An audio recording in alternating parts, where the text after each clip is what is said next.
Hello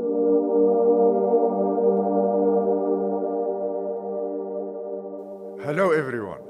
I would like to present to you some objective, factual, and thought-provoking evidence that the Quran cannot possibly be of human origin.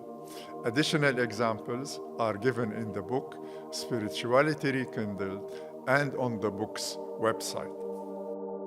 Verse number 40 in chapter 24 begins with, "Or like the darkness of a deep sea, covered by waves, with waves above them and clouds above them."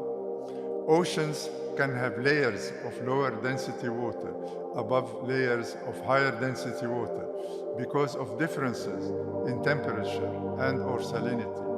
Internal waves are generated at the boundaries between layers of water when the layer structure is disturbed, just as surface waves are generated at the boundary between water and air.